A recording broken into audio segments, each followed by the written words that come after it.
In the morning of the next day, Ramses decided to resort to Sheikh Abd al-Rahman, the village sage.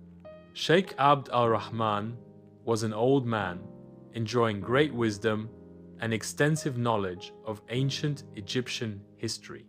People resorted to him to solve their problems and to ask for advice. Ramses went to Sheikh Abdul Rahman's house and told him what he had seen in the cornfields. Sheikh Abdul Rahman listened to Ramses attentively and did not interrupt him. When Ramses finished his words, Sheikh Abdul Rahman smiled and said to him, "My son, you are chosen." Ramses looked at Sheikh Abdul Rahman in surprise and said to him, "Chosen? Chosen why, my grandfather?" Sheikh Abdul Rahman answered, "Chosen to protect the heritage of Egypt. God has bestowed upon you special abilities, enabling you to communicate with the world of the pharaohs. You must use these abilities to protect the tombs and temples from artifact thieves who seek to destroy our history." Ramses was shocked by Sheikh Abd al-Rahman's words.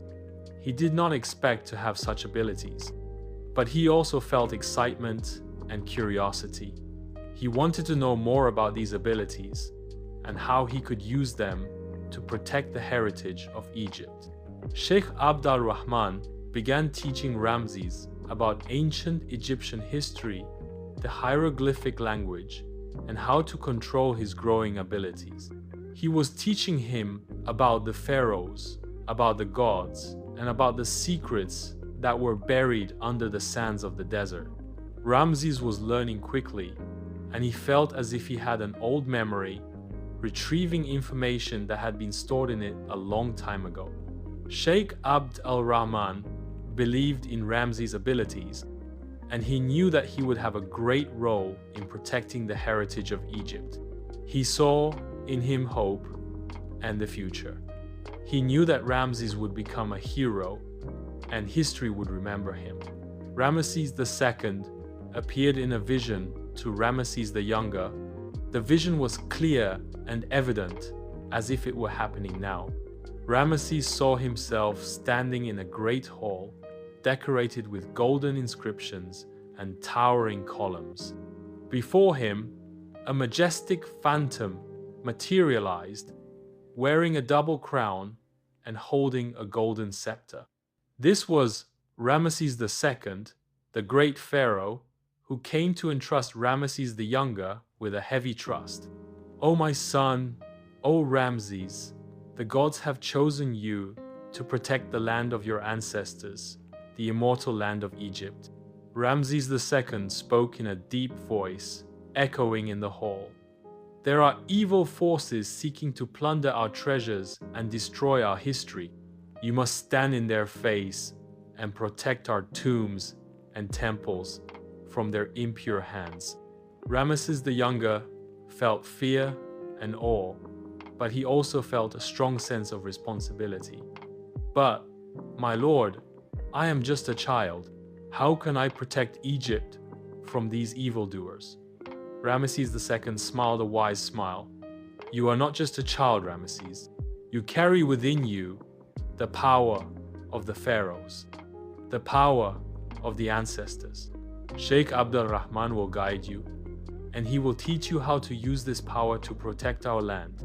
Then he added in a sad tone, "Remember, my son, that greed and avarice are the root of all evils.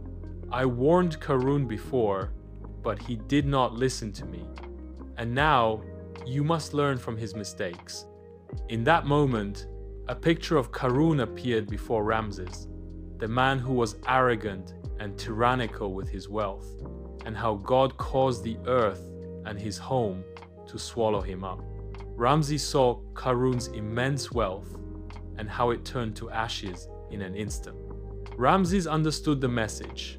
True wealth is not in gold and treasures, but in protecting heritage and preserving the history of the ancestors. In the meantime, in the village of Ramesses, things were heading for the worse. A gang of artifact thieves appeared, led by Al-Rayez Jaber, a merciless evil man. Ramesses Jaber exploited the poverty of the village and the need of its people for money and tempted them to work with him in excavating artifacts and smuggling them. He knew that the area was full of hidden treasures, and he was determined to steal them and sell them at any cost.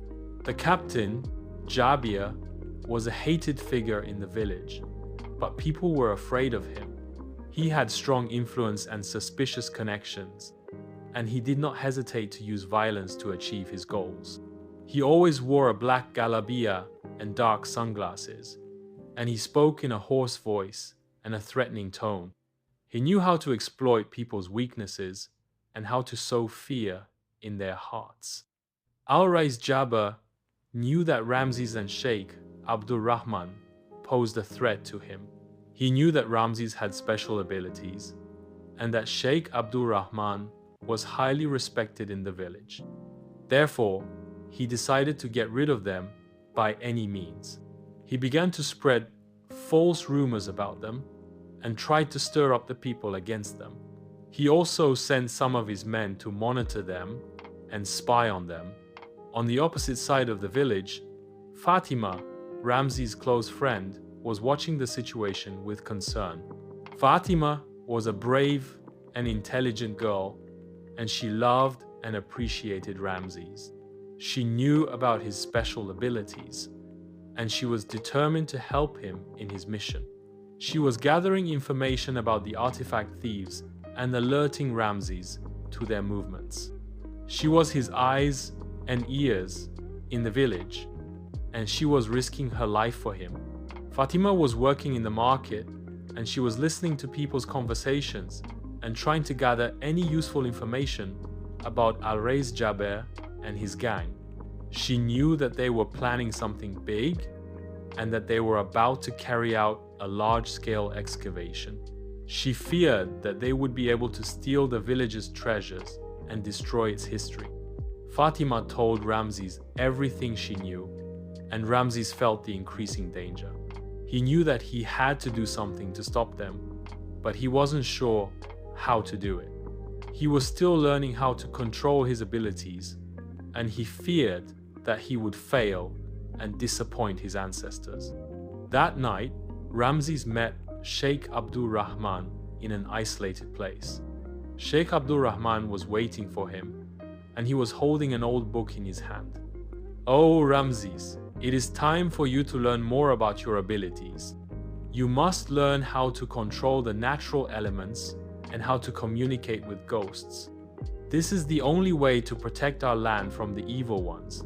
Sheikh Abdul Rahman began teaching Ramesses how to use his abilities to control sand and stones. He taught him how to summon winds and storms, and how to create illusion and imagination.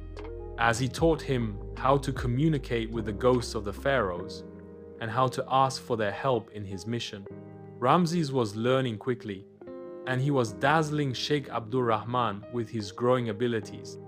He had an innate talent, and he was able to absorb information quickly. He felt strength and confidence, but he also knew that the danger was still present.